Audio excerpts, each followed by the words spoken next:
Good morning, ladies and gentlemen. We have a very simple issue to address today. All we have to do over the next 2 hours is find the unicorn solution, the magic solution to reducing electricity prices in Europe whilst not distorting markets and ensuring that correct investment incentives remain, in particular for renewable energy producers. But that's all we have to do today, because this is very much on the agenda of the Commission and of the European Union. So gas prices have increased in the European Union from about €6 a megawatt hour in summer 2020 to 20 in April 2021 to 80 in October 2021, where they more or less stayed. So that's 6 to 80. That's gas prices. Electricity prices have gone from 30 to 40 megawatt hour in summer 2021 to 280 in December 2021. So over a year and a half, going from between 30 and 40 to 280. Now, as you all know, natural gas in pretty much everywhere is the marginal unit in the electricity markets in the European Union. And although gas has therefore set the price with the marginalist system that we have in the EU, pretty much anywhere, the electricity markets, gas has set the marginal unit, but obviously not gas is the overwhelming or necessarily the only method of production.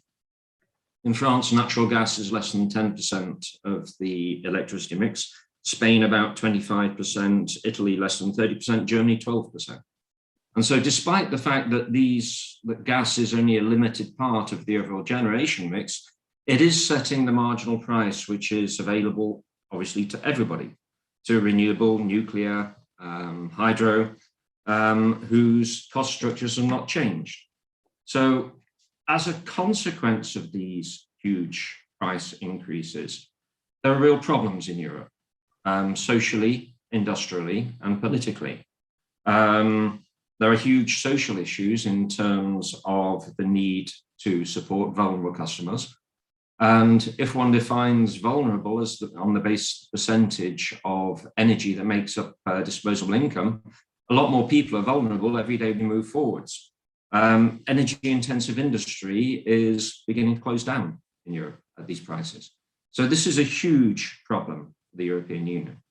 So far, the Commission has already put forward a toolbox to enable member states to judge how to look at the question of clawbacks, as it's called, taxing high profits of renewable, nuclear, whatever. And some member states have chosen to do that. But a number of member states wish to go further, and they wish to have a systemic temporary change to the marginalist system we have in the European Union in order to try and deal with this. The European Commission has already put forward a communication outlining the options that are available that is here. They've put forward the theoretical options, they've simply listed them and given the pros and cons, but have not said what's the way to go. The Council of the 24th, the European Council of the 24th and 25th of March has called on the Commission to submit proposals to address these problems, whilst with four conditions: preserving the integrity of the single market, maintaining incentives for the green transition, preserving security of supply, and avoiding disproportionate budgetary costs. ACER is expected to produce a report on this at the beginning of April.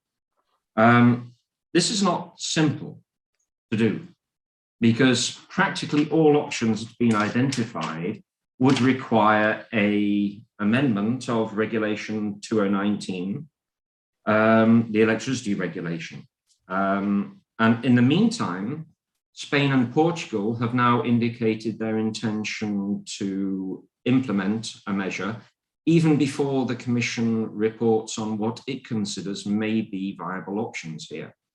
The Spanish and Portuguese approach, according to the press, would be to have a dual auction system, a first auction to be held simultaneously with other European markets to establish a border price, and then a second auction for domestic supplies, where gas and coal-fired plants will submit generation offers on the basis of a gas price set by the Spanish government with some methodology to meet the costs of buying gas higher than that. I'm sure our panelists will talk about that in due course, and Alberto.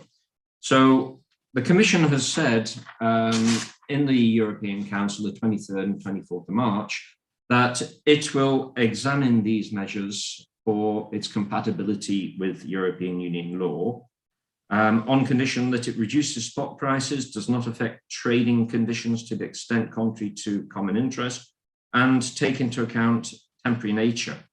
So this is a clear approach that we have in order to try and find a short-term solution to a problem that is causing a great deal of difficulty for many citizens and industry. And today we have an outstanding group of people to talk about this. First up is Alberto, professor at the Florence School of Regulation, former head of ESA, who will go through the different options as he sees them and their pros and cons.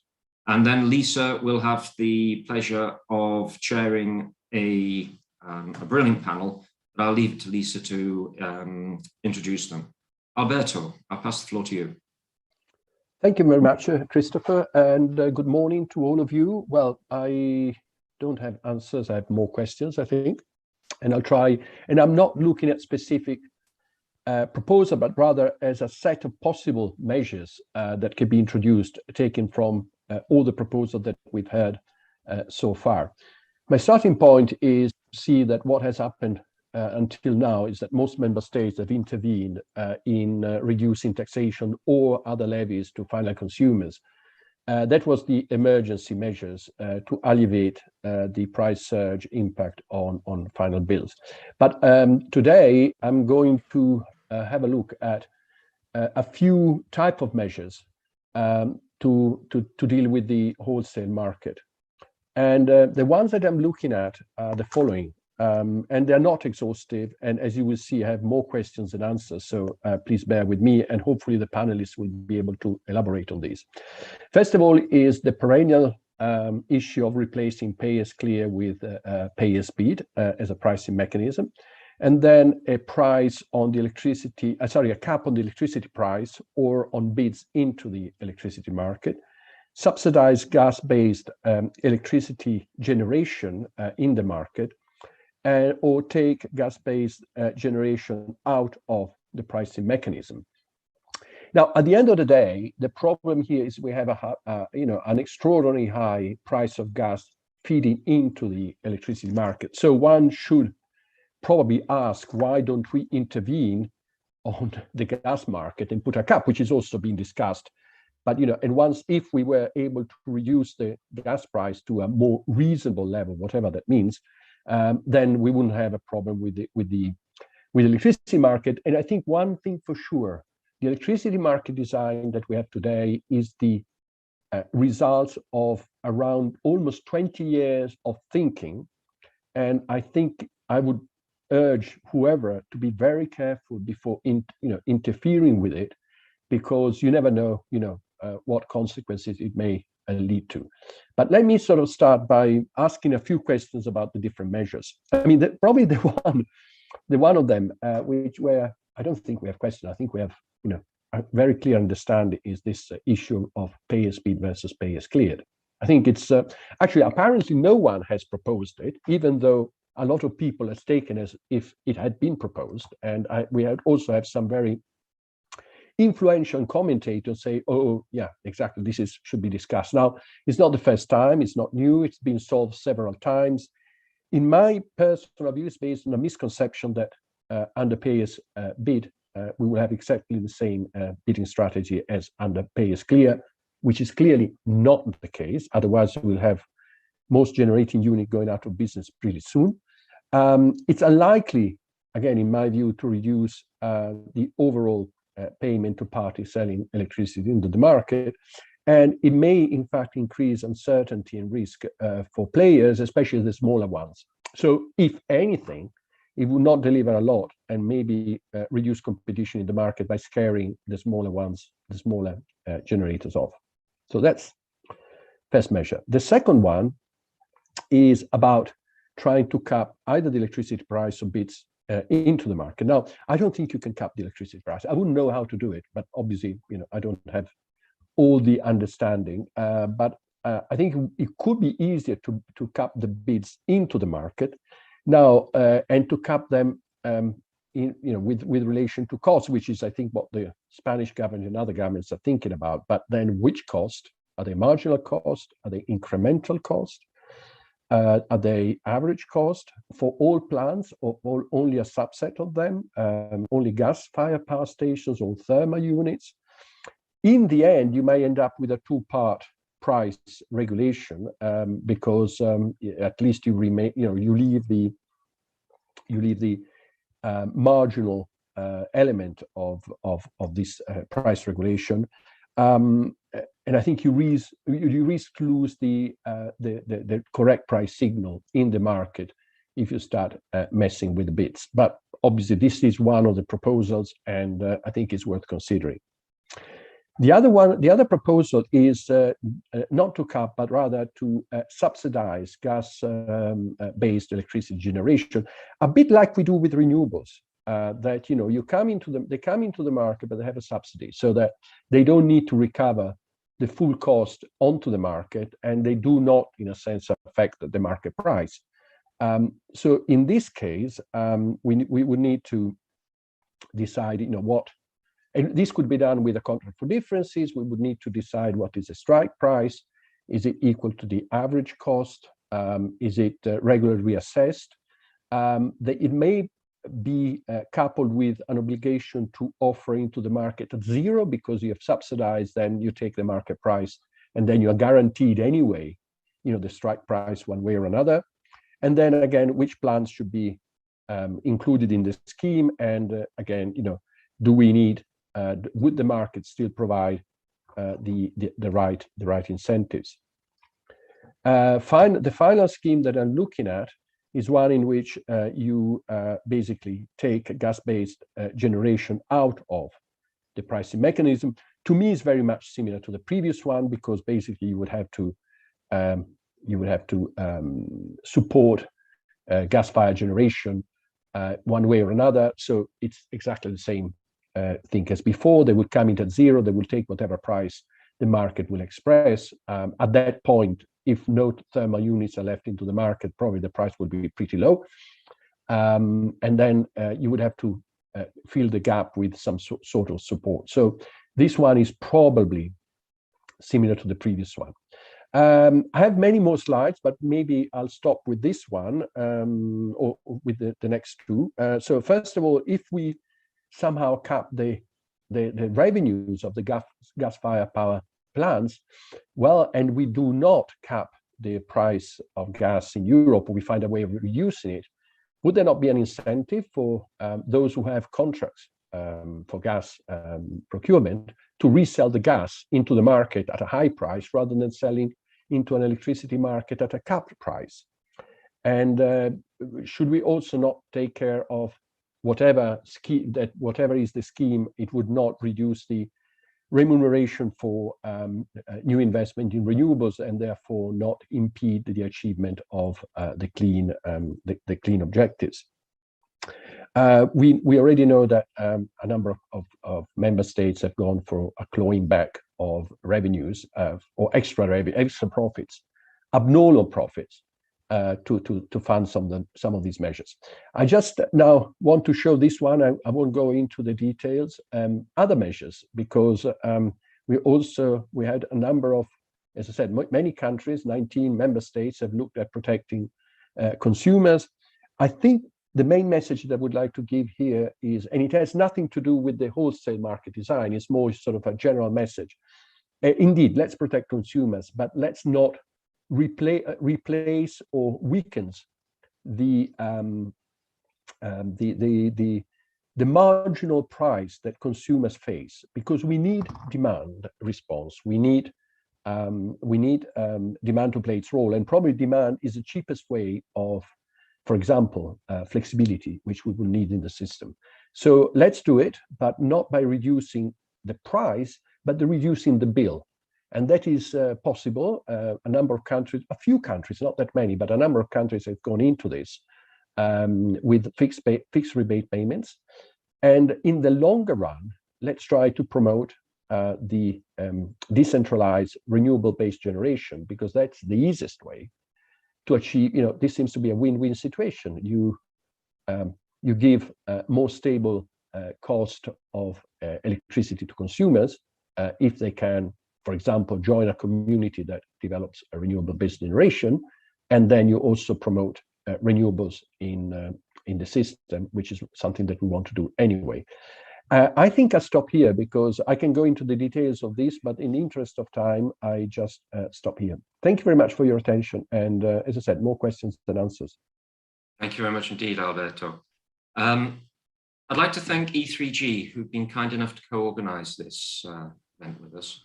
And now I'd like to pass the floor to Vilislava Ivanova from E3G to make some introductory comments from their behalf before we pass over to Lisa for the panel. Thank you. I would also share a few slides, and similar to Alberto, I also come with more questions than answers. But what I wanted to present is how we view the discussion around the wholesale market redesign. So I'll start from a slightly different point, but familiar to most of you for sure, is that the energy system is changing fast and we need markets to follow. So we know that there is when we want to get to our objectives of climate neutrality, we need a rising share of variable renewables, and also to incentivize the electrification of heat and transport. We've been also hearing a lot about the increasing issues with system operability and the need to match demand and supply really closer in time and location. We're also observing a lot of developments around digitalization and data, and we have some of our panelists later who are very able to talk about this and the kind of new opportunities that data and digitalization brings to the energy system. And finally, we need the demand side response and storage to keep pace with the pace at which renewables are being introduced to the system. So the way the discussion looks to us at the moment is that there are two time horizons which are merged. So there are discussion around the short-term quick fixes, which are to face the current crisis, which are better to just discussed in a lot of detail, some of the example around price caps and fossil fuel price compensation. And there is also the longer-term structural questions, which are kind of merged within the debate, which is this around decoupling of electricity and gas and marginal prices versus alternatives. I think for us, it's important to keep in mind that it's right to be focusing on the protection of consumers in the short term and the immediate responses. However, what really need to be talking about is how do we get to a net zero electricity grid and questions around energy and price security and the changing roles of consumers. I won't go into detail around the provisional assessment of the wholesale market designed by Acer, which, as Alberto flagged, was also cautious against rapid change. Issues around the high gas dependencies and low electricity interconnectivity are one of the reasons that some countries are more exposed than others. There's also discussion around base clear and it being a good option for to smooth volatility, and then the risks which were already flagged around alternative market approaches, which might jeopardize some of the work over the last 20 years to develop the wholesale electricity market. In April, what we're expecting is a more thorough review of the wholesale market. From the communication, it was mentioned that there will be focus on the investment signals and are the current arrangements sending strong enough investment signals for the volumes of renewables we need, whether they reflect sufficiently the needs to have accurate signals in time and space, and issues around hedging, liquidity in forward markets, and consumer protection exposure to volatility. So we have the next reform cycle, whenever that is.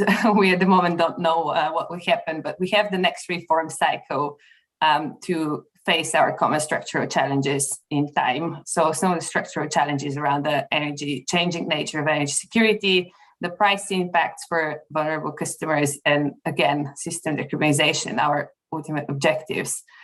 We also have real economy enablers around reducing the amount of fossil fuels to be used in power generation and heating, ramping up investment in renewables, energy efficiency and electrification, and the need to develop new business models.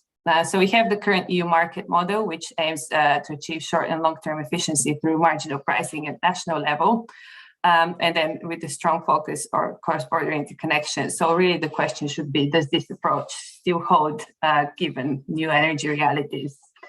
I would like to bring here the example of the UK because similar debate is happening there at the moment. And the conclusion, it's led by the system operator, the ESO, and the conclusion there seems to be that that no change is not an option. So the role of the ESO in the UK has changed significantly over the last 10 years.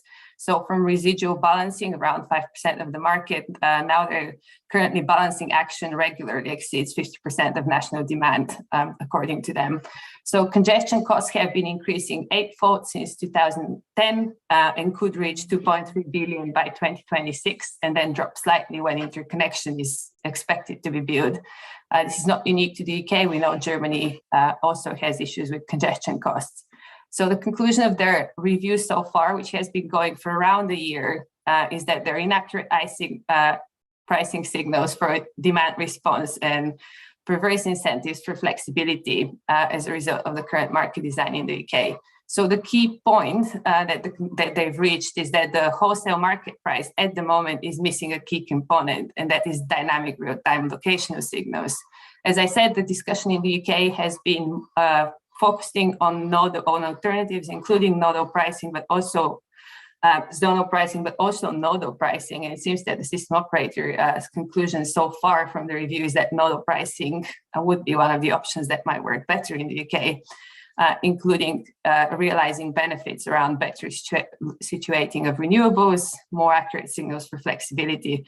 Of course, there are a lot of questions still around that, and it is, I believe it is expected that the UK government would look into it as an option. But of course, there are questions around exposure of end users to volatile pricing signals, impact on different users, and of course, managing the transition period. However, the ESO believes that it's credible to implement nodal pricing and central dispatch within 5 years. So in Europe, we have key trends which contribute to address some of our structural challenges. There is a question of whether our design is fit for them. So on the system operation side, we have the decentralization, which makes marginal costs more volatile over time and between geographies. So there is a question around the increasing inefficiencies of averaging pricing over long distances. We also have system costs becoming more significant part of overall energy costs and reducing the proportion of the market that is actually involved in competitive processes versus bilateral arrangements. And we also have advances in digital technologies which present opportunities for market operation, which were previously not possible. On the investment side, we have already flagged as well that we have the huge requirements for investment in renewables, which push support mechanisms towards shifting risk to reduce the cost of capital. And we also have massive need to invest in demand-side infrastructure like digitalization and smart grid, smart appliances, which is becoming essential to integrate higher renewable volumes, but where we're seeing perhaps not enough progress to date. So just to mention finally, I think I have one more slide after this one. The wholesale market design is part of a wider picture, and I think that it shouldn't be discussed in isolation. So we have wholesale markets, we have renewable support mechanism, capacity markets, carbon pricing, balancing, ancillary services. So all of these markets together is what gives investment signals and informs investors' choices. There are also a set of other topics which are widely discussed, but possibly outside of the narrow discussion around wholesale market design, which are around cross-vector integration, how we plan for infrastructure, including local, regional, and national level and decision-making. There is also the question of how do we create the right environment to offer new services and products for citizens so they can realize the benefits of this transition. We've also talked briefly about the future of vulnerability and consumer protection in a world in which we're talking about potentially significantly more data-driven operations, for example, and just generally the point around the need for innovation in the financial sector, but also in the way we link digital, physical, and market infrastructure, the role of system data in that, and finally around institutional arrangements and decision-making and the way we govern and change our industry. So for longer-term perspectives, I think there are fundamental questions to address when we talk about market design, and they include the system operation side, that we need to be able to unlock a lot of automated dispatch of millions of connected assets. On the investment side, we do need massive increases in renewable generation and storage. And on the demand side, flexibility, as mentioned, we also need to unlock significant volumes of control and shifted demand. So there are a lot of questions around that, of how do we achieve it? How do we shift risk? And I'm really hoping and looking forward to the panel to discuss some of those issues. Thank you. Many thanks indeed, Vilislava. I'll now pass the floor to Lisa to introduce the panel. Thank you very much to the keynote speakers. Thank you, Christopher, Alberto, and Vilislava. My name is Lisa Fischer, and I head up E3G's work on climate neutral energy systems. E3G is an independent climate change think tank. My thanks also again to FSR for partnering with us on this event. And before I turn over to the panel, just quick recap. The objective of the debate today is how can we design a market that responds to the changing energy realities, both current and future. We've heard from the first couple of speakers that we are at a moment of, I think, unprecedented government intervention to tackle current problems in the market, current challenges in the market. We've also heard from Vilislava that change in the market is happening already and will accelerate over time, driven by changing technologies and energy solutions, making market design the taker of change and possibly even risking it becoming a blocker. So what we want to do today is understanding and sort of discuss how do we expect the market to change in the longer term? What are the options to address this, and how does that then actually fit with the challenges we're seeing currently and the options we have to address the current crisis? Just sort of also as a quick reflection, this comes at a moment where we're really turbocharging the transition to get independent from Russian gas. We've heard a lot of member state policy announcements, Germany, 100% renewables by 2035, for example. So we will be moving faster perhaps than we anticipated only 5 years ago. This means we need to think energy security, energy affordable with those changes in mind. And I think we have an opportunity to think about how we can use the government intervention and the changes to market design that we're talking about currently in the context of the current crisis to also make that fit for purpose as much as possible for the future challenges, so we don't miss that opportunity. So thanks again to everyone who's spoken. I don't want to take up more of airtime. I'm the facilitator, I'm not the presenter. I would like to turn to our excellent panel and hear from them. I have asked each panelist to share roughly one aspect of thought regarding today's and one aspect of thought regarding tomorrow's challenges, so we can keep an eye on both throughout the discussion. Once we've heard from them, I will turn to the questions which I can see coming through in the Q&A box. Just a reminder, questions in the Q&A box, comments and thoughts in the chat, but we will prioritize the Q&A box for taking questions. And each of you has 3 minutes. I've got a timer, so I will give you a quick flag if you're approaching the end, and I will introduce you as we go along. So our first speaker is Kavita Ahluwalia, Vice President Global Positioning from the energy company Uniper. Kavita, over to you. Thanks, Lisa. Thank you so much for inviting me, and it's a real pleasure to be on this esteemed panel. Good morning, everyone. Maybe just a few quick words to Uniper and where we're coming from in this debate. So we're an energy company with approximately 12,000 employees in more than 40 countries. We have roughly 33 gigawatts of installed generation capacity, making us one of the world's largest electricity producers. Our portfolio comprises in Europe and in Russia trading, broad gas portfolio, and it does make us one of Europe's actually leading gas companies as well. Our strategy is to be climate neutral by 2035, and these targets were set obviously pre-crisis. climate neutrality for the Uniper Group as being so for 2050. And together with our main shareholder, we are Europe's third largest producer of zero carbon energy as well. So maybe just one more point on gas. We also have 370 terawatt hours of gas contracts, and we are Germany's largest operator of gas storage as well. So just bearing all of that in mind, I suppose I'm going to come at this from a slightly conservative approach. I think today's discussion is extremely important, and it's one where we're still trying to figure out, what all of this might mean now going forward and what might need to be done. Looking at the short and long-term discussions that have been put forward, and I think that's exactly the right way that this needs to be framed. There are no easy answers to any of those questions that were posed earlier by Vilislava and Alberto. I think for now, it's clear that even heads of state at the meeting in Versailles and also the European Commission, through the communication that they've put forward, understand that there are some really serious things that need to be dealt with in the short term, i.e. alleviating the pressure on consumers and also industrial consumers, households and industry. And here, from all the market design options that have been put forward, we still see that if you want to basically address the situation around security of supply, both on gas and also looking kind of ahead as to how to kind of alleviate these issues, pressures, worries going into the next winter, we can kind of agree with what the Commission has basically come up with in their assessment. The best two ways of handling this for now is the establishment of a common strategy for refilling storages in Europe.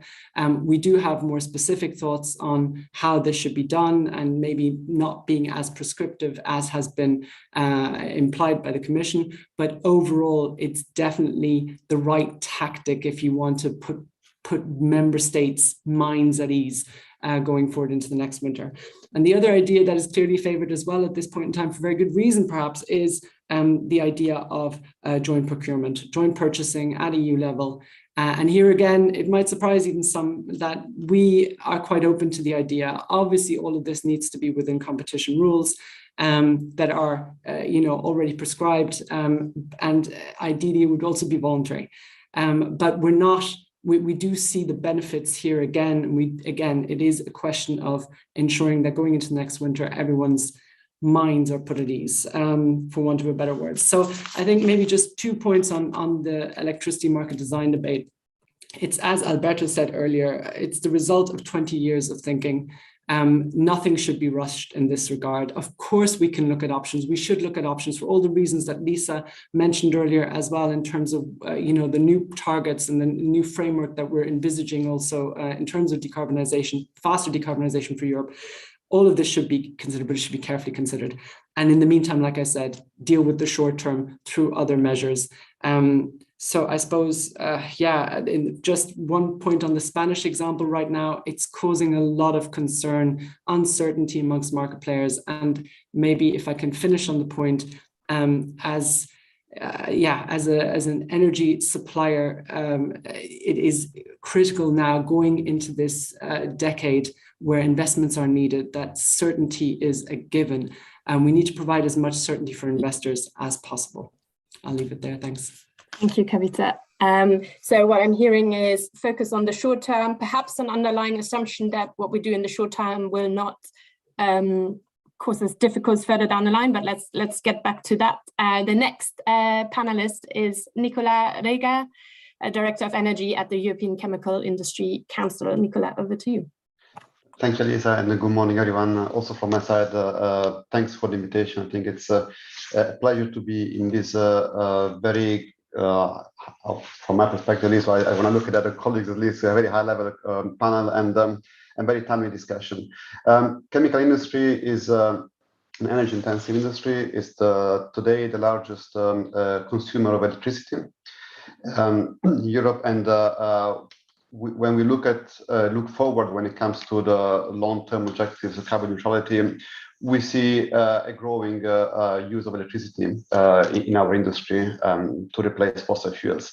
So we're looking at what's happening with electricity prices, not only on the short term because of of course, the impact it has on competitiveness, as Christopher was mentioning before, but also looking at what is the signal that we get in terms of moving forward. We see that there are already projects to convert crackers that are today using fossil fuels to convert them to electricity. It's happening, these projects are led by European companies, but it's taking place in China or in Quebec. And that's because of the electricity prices. So I think we need to find a solution. And I think the crisis that we are experiencing today with the war in Ukraine has actually brought forward discussion we would have to have anyway within the next 5 to 10 years. So just brought it forward. If you can just summarize, it's really about quo vadis, electricity markets. So it's not, I like to not focus so much on short-term intervention now, but I'd rather look at what is the medium to long-term perspective. And if I look at where things stand today and where are they going, I see that about 2/3 of electricity generation in Europe is today carbon-free. That means that fundamentally they are not really responding to carbon or electricity prices variations. Thinking about wind, solar, nuclear, the flexibility is not on that part. And if I look at what is communicated by the power sector, they're expecting at least 85% of this carbon-free electricity to be there in 2030. That is a pre-crisis, so maybe there is a good expectation that number might go even upwards. So we have a significant amount of electricity production that is responding to different mechanisms. Then on the demand side, we have a growing number of power purchasing agreements which are signed by industry and these are long-term contracts with renewable suppliers.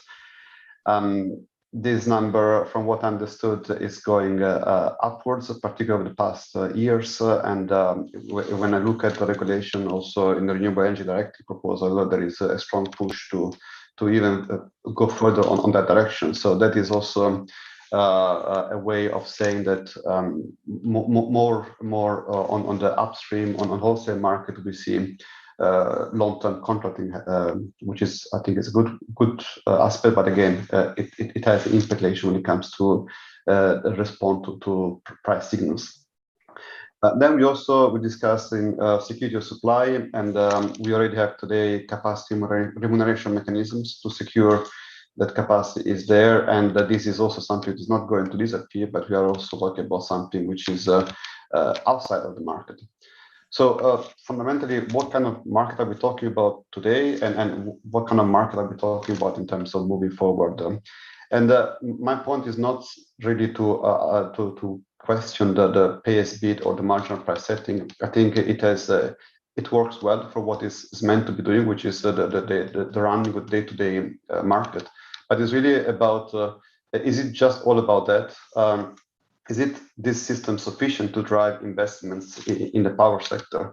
I would question that the investments in the power sector have been driven by the marginal pricing system. And last but not least, and it goes back to my initial point, and is like, is this system sufficient to drive down electricity prices so that you can incentivize fuel switching, specifically in energy-intensive industries? So lots of questions also from my side. I don't have the answer, but I think we cannot just pretend that this answer comes only from one stakeholder. It needs to be part of the discussion. Happy to take this discussion forward with you all. Thank you. Thank you very much, Nicola. Maybe in contrast to the previous contribution, much more focused on the long term, in the certainty around prices and volumes and sort of investment certainty. Our next speaker is Miquel Vila, Executive Director of SmartEN, the European Business Association integrating consumer-driven solutions. Miquel, over to you. Your 3 minutes starting now. Thanks a lot, Lisa, and thanks for this invitation. Indeed, SmartEN is a European user organization gathering a bit more than 70 companies offering solutions on the market to enable all consumers to become active, flexible, and to unleash their demand-side flexibility. So I'm really happy to hear that indeed the demand-side flexibility in your introductory presentation was part of the solution. And indeed, I would stress that demand-side flexibility is a reliable resource which is cost effective and should be already activated now in the short term. I'm giving you just a few figures. Let's look at residential buildings, our homes. There are already 200 gigawatts of assets, HVAC systems, so heating, cooling, ventilation systems that are already deployed in our buildings. However, only 1% of these 200 gigawatt is integrated with the grid, is reacting to external signals. These are all non-dedicated assets. So indeed, there are assets that are deployed because of heating our homes, cooling our homes, but they could be indeed flexible resources that needs to be full activated and which can be provide a benefit to the systems, and in particular to reduce wholesale prices. I will give a few figures later on. Another end user sector, industry. Now, the previous figures were provided by Delta E in 2020. Industry, instead, energy-intensive industry, they have currently a 16 gigawatt potential for demand-side flexibility, which could also be activated.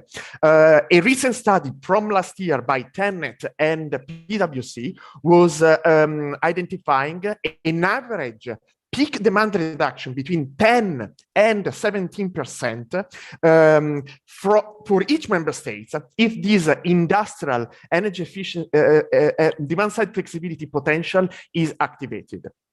So what I'm giving just these two examples from homes and from industries that their flexibility potential can be activated now with some direct impacts on wholesale electricity price reduction. The Commissioner Kadri Simpson last week mentioned that 40 euros per megawatt hour could be reduced in peak wholesale electricity prices if all the demand side flexibility option could participate to wholesale prices. The European Commission, back in 2016, when proposing the electricity market design proposal in the impact assessment, actually, was calculated in 50 billion, the savings at wholesale price level, if demand-side resources would be allowed to participate to wholesale markets. So the short-term solution is already there. Is the implementation of the electricity market design to eliminate barriers for demand-side resources to participate. And so infringement procedures should be opened if the barriers are still there and are hindering demand-side resources to participate. Then let's complement this regulatory framework with some stimulus support schemes. And there we have the Fit for 55 package for medium-term solutions that is there, and that can provide these through the white certificates, so the energy saving obligation schemes, to also consider demand-side flexibility contribution or peak demand reduction target that we believe indeed should be included in legislation. So in short, the resources, the framework is there, needs to be implemented in order to indeed valorize demand side flexibility and reflect the benefits. And as in 1973, there was another energy crisis, and policymakers looked at the demand to indeed provide solution through energy efficiency legislation. Okay. 2022, sorry, I'm concluding. Yeah. It's another energy crisis, and we should always, and again, look at demand, but from a flexibility aspect to solve this issue. Sorry. Thank you very much, Michael. Lots of potential on the demand side. We're not implementing the rules we've got, and we need to sort of enhance and I think turbocharge them via Fit for 55, potentially additional stimulus. That's what I'm taking from you. Over to Vera Brenzel, Director Political Affairs and Communication at the transmission system operator Tennet. Vera. Thank you very much. Thank you very much. Very interesting conversation and very good food for thought. To be frank, I see that the discussion on market design in the UCO was a clear signal that, you know, people are getting tired of market design, that it's not 20 years old, it's almost 40 years old if you look at the UK. And 40 years earlier, we just finished World War II. So in a way, you know, after 40 years, you can also think about new things. But we haven't got anything right now. And I think the best thing we have is the marginality. And the marginality is relevant for balancing markets, relevant for renewables, it's relevant for everything. It's the benchmark. So unless we have something better, we have to put everything on the table. And I think E3G puts some good stuff on the table. I think the slippery slope that we've got with a very clueless, you know, UCO and very hollow statements in the end, and, you know, discharging all the to-dos to the Commission. And we know how the Commission is going to play it. They're going to kick the can down the road. So it's not really going to be a hugely, upbeat exercise that they're going to go. So in a way, if you introduce opt-out, you are in a slippery slope. The next one is going to ask for other opt-outs. So this is very dangerous, and it really calls us to look at the real costs of the system. Gas is weaponized. It's setting the price for everything. Every heating, electricity industry, and obviously also for gas per se. I think, you know, if we look at the cost of infrastructure in future and where we can avoid infrastructure, that is something that we have to take into account. I think E3G already said that. Locational signals down to nodal pricing. I mean, that is, I think, for gourmets. Let's start with easier things, but the direction is clear. We need to see that infrastructure is going to be the bulk of the energy bill, and we'll have to see how can we save there. The second thing I would also echo what E3G and also SmartEN was saying, flexibility is very important. But, you know, we've been talking about flexibility in SmartEN. We've been talking for 10 years. What is the result? It's still minimal. What's going on? Something's wrong. And we have, you know, demand response legislation. We're trying to get renewables into the redispatch, and it's very slow. And I think it's also a digital issue. It's not only, you know, an issue that, you know, we don't even have smart meters in where smart meters is, you know, the label. So that's something I think we have to fix the basics. I remember with third-party access at the time, we had to change the logic. And if we think in an end-to-end, flexibility needs a totally different drive, fully with us. I do also think that we need more long-term signals. And you know, you either go symptomatic with CFDs or you go structural with PPAs. But in the end, renewables want to mitigate their risks, and mitigating risks is to get us a more long-term buy-in.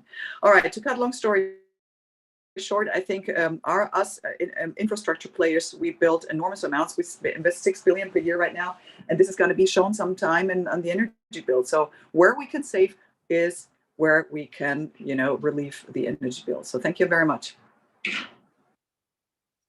Thank you, Vera. Bang on time. Actually, there's a lot in there, so I won't probably do you justice with a quick summary, but I think one thing that's emerged for me is the sort of, do we really understand what's going on the flexibility side, because we're not making progress fast enough. And I think also the boundaries of the conversation are no longer just energy, it's going into the digital conversation. I think there's a question, sorry? And infrastructure. And infrastructure. Electricity and oil, they have 5 to 10% infrastructure costs of the energy bill. If you go to hydrogen, or if you go to the future, you know, DC meshed offshore grids, it goes up to 30, 20 to 30%, and then it's not negligible anymore. Yeah, and then it's hard to harness demand side potential, I guess. So moving on to our last panelist, Oscar Arnedillo has been waiting patiently, Managing Director of NERA Economic Consulting. You've got your 3 minutes, Oscar. Hi, good morning, everybody, and thank you for the invitation to participate in this webinar. I think, like Alberto indicated in his presentation, any market intervention is problematic. I also think that any market design can basically work as long as there are no artificial caps or constraints, and that all operators see the same price. I think that the most important thing that we have to do then is to let markets work. The difficulty we face is that although liberalized markets lead to the lowest costs, they do not lead to stable prices. It is therefore key for governments to resist the temptation to intervene when the prices spike, because if governments intervene when prices are high, then investor confidence is undermined. So the Commission has so far recognized this, and it has rejected calls from member states to be allowed to intervene in their electricity markets. However, as Chris mentioned in his opening remarks, last week the European Council opened the door to allowing Spain and Portugal to apply emergency temporary measures in the Iberian electricity market. And this special treatment appears to be justified on the basis that the Iberian Peninsula is assumed to be an energy island because its interconnection with France is only 3% compared to its installed generation capacity. But this percentage is misleading, and the number is misleading because the Iberian Peninsula's installed generation capacity is 2.5 times peak demand because of the amount of renewables that we have and that we want to export to other countries. So the size of the interconnection is not the measure of market integration. As Acer has indicated in the past, the integration of electricity markets is measured by the price convergence, how similar or how different prices are in the different markets. And according to Acer's own calculations in 2020, in the Southwest Europe region, where Spain and Portugal are located, the percentage of hours with a high level of price convergence stood at 42%. And the number of hours with a high or moderate price convergence stood at 76%. At 76%. Indeed, in 2020, only 2 regions in Europe had a higher level of price convergence than the Southwest Europe region. Therefore, if the Iberian Peninsula is allowed a special treatment because it is supposedly an energy island, then most other European regions would also be entitled to be treated as energy islands, and that would be the end of the single market. So, in assessing whether or not to allow the Spanish and Portuguese governments to intervene in the electricity market, in addition to looking at this issue of whether or not Spain and Portugal are an energy island, the Commission has to consider other things. First, the problem in Spain is that the regulated retail prices for vulnerable consumers are indexed to the spot electricity price, which makes vulnerable consumers very concerned whenever price goes up. But the solution would be simply to de-link the regulated retail prices for vulnerable consumers from the spot price and provide direct payments to those consumers. There is no need to intervene in the market design. Second, the Commission will have to look at the gas price that the Spanish and Portuguese governments will propose to use to control the market price to make sure that Spanish and Portuguese consumers do not enjoy a price reduction which exceeds the maximum level of state aid allowed for consumers in other member states. And finally, the Commission will have to make sure that the intervention does not distort the operation of the electricity market and trade flows. I have seen quite a few proposals over the past few weeks on how the Spanish government might intervene in the electricity market, and I have yet to see one that does not cause distortions. So to conclude, what is the answer to the question on what should be done in the short, medium, and long term to provide energy security, affordable prices, and achieve climate neutrality? Well, the most important thing is for the Commission to deny requests for individual member states to intervene in the electricity markets, because that would set a dangerous precedent. And even the mere possibility of such interventions hurts investor confidence, slows down investment, and increases costs for consumers. Vulnerable consumers can be helped with direct payments without causing any distortions. Thank you. Thank you very much, Oscar. A word of caution towards intervention in terms of this creating uncertainty, but also fragmentation in the market. Thanks so much for all the panelists' contributions. I can see questions coming in through the Q&A box, which I'll turn to in a second, but please keep on adding them. And I'll also encourage panelists to respond in writing if you want. I would also like to encourage Vilislava, Christopher, and Alberto to jump back into the discussion if they feel they have a contribution. Just very quickly, sort of 3 themes I'm taking away from those contributions so far is there's a question over the market for what purpose. I think that's been raised by a few panelists, or that's sort of come through, and also even actually the boundaries of the market, because we have different parts of the market. There's the question of short-term versus long-term investor security. So we can focus on the current crisis, but if that's at odds with the sort of long-term path, then there is a challenge for investors to understand how and where they should put their money if they have a slightly longer-term time horizon. And then there's a final theme around unlocking demand-side flexibility, which seems to be sort of the elephant in the room. We've tried certain things. We haven't managed to, tap into the full potential yet. And there's a question of what needs to be done to do that. So thank you very much to the panelists. In terms of my first question, that also chimes with one of the questions of the participants in the Q&A box is, the current experience we're having shows politicians want to protect consumers from high prices. Avoiding high prices has traditionally been seen as a driver of demand-side flexibility. How can we, at the same time, protect consumers and drive demand-side flexibility in the market? I will obviously first direct that to Michael, but if there's other panelists who would like to come in, please just raise your hands. Yes, Lisa, thanks. Well, let's separate social policies with electricity market design policies. High prices are not an everyday reality. And throughout the day, there are fluctuations that would be that consumers, also households, should be able to benefit of this fluctuation in order to adapt their energy consumption and then to react to them. So blurring effects by taxes, levies, or regulated tariffs are not the way forward to protect consumers, but let's allow them to indeed the benefit of all the fluctuation throughout the day. I take this opportunity to reply to two maybe points, one by Vera and one by on a comment by Rita. Vera, definitely full alignment.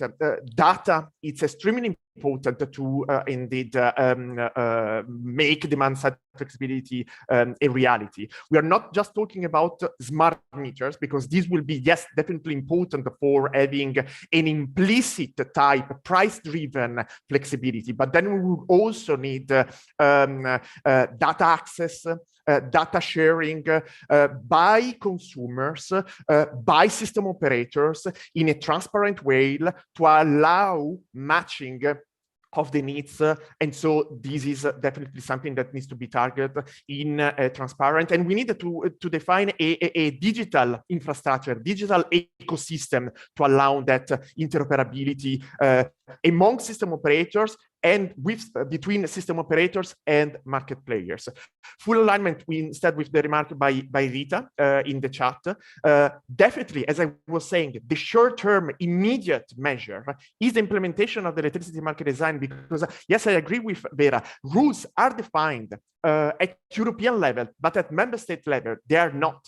So let's tackle these barriers, because demand-side resources cannot participate at wholesale prices. In some member states, aggregators cannot participate.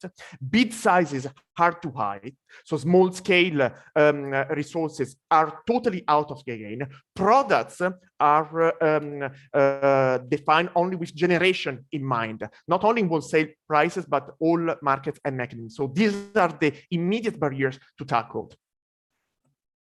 Thank you, Michael. Alberto, and then Oscar on that same question, and then Vera, I'll also give you then a chance to respond.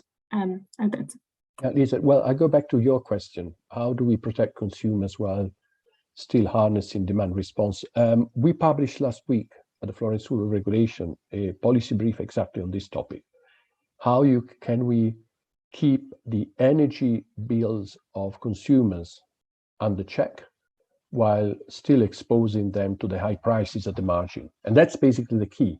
The total price should be capped, the total price should be protected, the total cost should be protected, while maintaining the correct marginal signal, whatever, and then we can have a long discussion what correct is. And the idea, I think Oscar mentioned that, if I understood him correctly, is to go for rebate payments. And you can have all sorts of schemes. Italy has one. In our policy brief, we propose probably a more sophisticated one, but still, as long as the rebate payments are not linked to actual consumption, they would work, and they would make consumers. Actually, high prices are wonderful for demand response. It's exactly what we want, but obviously we don't want the high price to multiply by the quantity and give a high bill. And that's where you should try to intervene. But as I said, those who are interested in the details, I can go through the details, but in the interest of time, I would say that unless there are other questions, those interested in the details could refer to the policy brief, which was published last week. Thanks, Alberto, and feel free to put the link in the chat to everyone so they can access it. Oscar.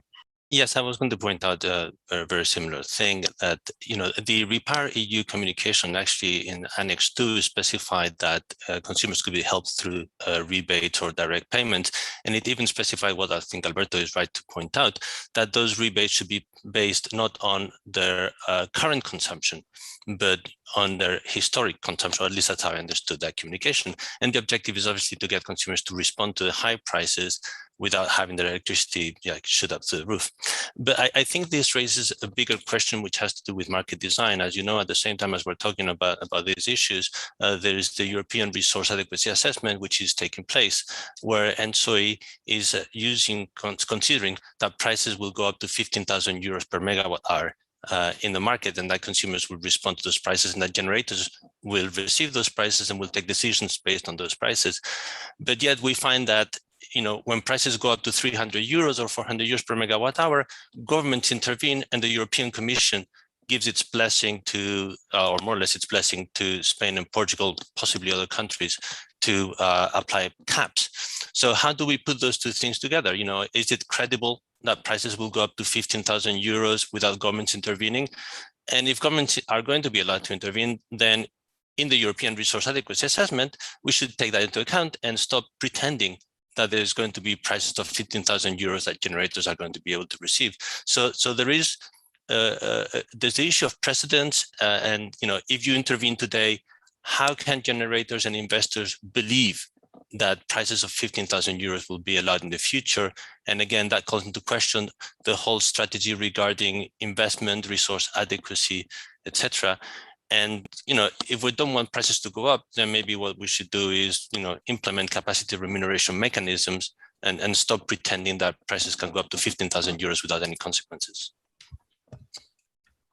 Thanks, both Oscar and Alberto. And I think that question over, we want high prices to drive demand-side flexibility, but not everyone has the ability to respond or can afford to switch. So that sort of needs separate tackling. I think Vera, Michael posed some questions to you, and I think also the previous contributions really brought out that dimension of we are in a process of managing change. There's a lot of uncertainty also through government intervention, but also because the market is also changing bottom up, like we've heard from Vilislava.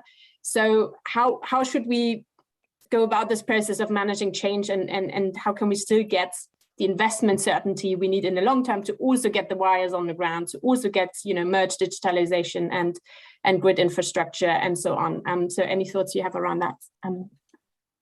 Yeah, well, I mean, the situation is as such. I mean, we are locking in fossil again, and huge amounts of fossil, and those fossils are not going to be. Maybe we can sell those ships again, those floating LNG terminals that are being bought right now and installed wherever in Holland or so, in the Netherlands. But in the end, if you talk to DG Klima, they say like, well, they have to. If you extend coal, they'll have to pay the allowances. If you talk to NERA, they say, well, these are markets, price spikes. That's the whole big logic of the system. And if you speak to competition, they say like, well, state aid, we'll have to look at and look into clawbacks also if there's overcompensation. So in a way, I think we just need a different mindset. I think everything is out there. We all know that there are changing fundamentals, but we have to put these pieces together. And I don't expect the Commission right now doing anything. NERA is not really aligned on anything right now. And we have the Fit for 55 package. And that is obviously, we cannot plant on that a huge market design discussion. But doing it consecutively is probably not the solution either. So I think we have to already look at those signals or those market elements and in the value chain that are relevant. And one is definitely flexibility, and flexibility goes beyond the demand side, obligations that we give to industry. We have to get their buy-in, and there are business models that need to work on that, which I understand is with green hydrogen. Some cases go in that direction, but just to allow that sort of thinking is not taking place, not in the Commission, and everything is being discharged at the Commission. So it is our role to bring up elements, and it's too with 4 minutes I cannot bring up a new market design, but definitely look at the flexibility. What is really the scarcity? What is the marginality? Was scarcity pricing. Now what are the new scarcities? Thank you very much. And one question, I mean, you say maybe the Commission isn't in the right place. We need to act. Who specifically needs to act? But the Commission is the right place, but they need the political will, and they need a clear instruction. Listen, this is the form, the most important thing. And how we are in a paradigm shift. We're in a Zeitenwende. So it's a perfect minute. Never waste a good crisis to come up with new solutions. And this is exactly where we are in. Say well, where are we now, and where are we going to go? Are we going to go, go back into the future 10 years back? So go back into gas and coal and whatever. Exactly. Or do we have another option? And this is the moment. But if you don't get a clear instruction from top down, and you know what von der Leyen did? Von der Leyen did say, well, if we cannot agree, okay, we'll take that on our lap. And you code Macron in the end said to close this session, we're just going to go for opt-out. That is not a solution at all. If we don't agree, we cannot rely on one market design, because everybody's going to have a cherry picking attitude. Thanks. Very clear call on the Commission. Vilislava, did you want to add on that? I just wanted to really echo what Vera was just saying. Just given the timelines it usually takes to make reform, it took from 2015 to 2019 to start talking about the clean energy package and begin making decisions around it. So I think if there is a right time to be picking up debates around this, it would be now, and really having proper assessment of all the options, I think, should be on the table. Really hoping the ACER report that is expected in April will pick up some of these questions and provide us with a solid basis for further discussions. Thanks, Michael, and then I have a question for Kavita and Nicola. So Michael, over to you, and then. The REPowerEU plan that was proposed is a paper of 10 years ago. So still relying on fossil fuel solutions, a centralized energy system, while indeed we had in between the Clean Energy for All Europeans package, which is looking at this boosting decentralization and prosumer business models and local energy communities business model that should be supported to deploy the resources that needs to be activated to increase the security, increase affordability of energy prices, and be consistent with climate neutrality. So this is the strategic direction that should be given by the European Commission to solve this crisis. Thanks, and I think it's also it's a quite stark quote. It's a plan from 10 years ago, or a paper from 10 years ago. It is true that the nature, and I think some panelists used that word earlier, of security of supply has changed fundamentally over the last 10 years. We're no longer looking just at an equation that is defined by the supply side, but the demand side is very much part of that, and obviously everything in between. And we need to adapt our systems and policies in line with that. So that brings me to the question I wanted to hear from Kavita and potentially Nicola from this. There's been a lot of questions in the chat around marginal pricing, and obviously that's the hot topic. Vera talked about marginal pricing as, originally the purpose was to price scarcity and sort of provide in some ways security of supply. How do you see the role of marginal pricing evolve into the future? What role might it still play? Is it different from the role it plays today? Kavita or Nicola, or anyone else, of course. Yeah, thanks, Lisa. I mean, for us, if the system's not broke, necessarily don't fix it, right? At this point in time, I've been listening to everything that's been said, and I really wholeheartedly support the issue around flexibility. Flexibility needs to be properly remunerated and might need to be considered differently going forward. But we've been saying that for years. But in any case, marginal pricing, for, not to sound too liberalist, is actually, it's a good system, and it does promote renewables and a lot of the aforementioned options that we have on the table. So, I mean, we wouldn't want to necessarily at this point in time throw the baby out with the bathwater at all. It's a question of maybe reconsidering how you would deal with, within a marginal system, how you might deal with those last plants that come online, that flexibility that gas firepower generation usually provides, right? And again, I mean, I'm no expert on this, but from everything, what we're reading, etc., at least from our point of view, it does all point in at least at EU level, it points to state aid measures, some kind of payments. CFDs were mentioned earlier, some kind of system within the marginal costing system. So framework. I can only stress again what your colleague Ivanova mentioned earlier. Everything would need to be now put on the table, a proper impact assessment done. This is not something that would be rushed within 2 months, or at least in this quarter of this year. And I think the Commission know that. So we're happy to have those discussions, and we're open to, I suppose, kind of any ideas that would be coming from the think tanks, etc. But at this point in time, we haven't seen anything that looks more convincing. And again, it's not just about gas-fired power generation, depending on what options you would go for, etc. You also have to consider that actually coal now, we're seeing really, really high coal import prices. In many markets, it's also driving the cost. And then what would happen with hydro generation as well in some of the markets, and where would it factor in, and how, and under what cost level? So like I said, it's a really complicated discussion to be had at EU level, and there is probably no one size fits all, and a lot of it points to state aid, as has been mentioned already. So that's as much as I can say at this point in time. Thank you, Nicola, and then Vilislava. Yeah, thank you, Lisa. And I take also the chance of commenting on what was said before. I think that it should be a bit more on the provocative side, otherwise there is too much of convergence, and it seems that there is no problem at all, where I think there is some sort of problem, otherwise we will not be in this call today. As I said in my intervention, I'm not here to criticize the marginal pricing system. I think it has merits, it's working. It addresses the way the market functions on a day-to-day basis. I don't see any problem there. I don't think why we should dismantle it. But the question is that all that we can think about? Is that enough? And I would challenge some of the statements that were mentioned beforehand, so that at least we can have a reaction from colleagues.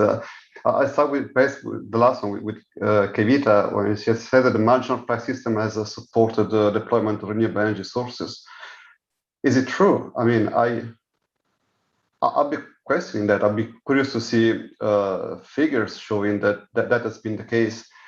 I thought it was driven by other forces, and also why is price spiking supposed to give increase in wind production? I mean, wind production is happening because the wind is blowing, not because the price is higher. You can, at best, you can cartel it, but you cannot start blowing into the wind turbine.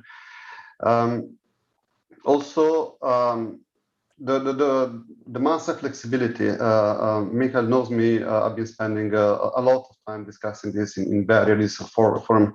The potential is important. The thing is, the massive flexibility. It's a lot of different things. If you talk about reducing peak demand, that is something that industry has been doing for decades. We know it. There's nothing new. The limit is actually not even an issue of awareness. It's just that industry needs to produce goods. So there is the additional value that is not only captured by the energy price. And over the past decades, we have seen optimization of processes. We've seen conglomeration precisely because high energy prices have been more and more efficiency gain, which has taken out the issue of flexibility to do something else. So the industries have become more and more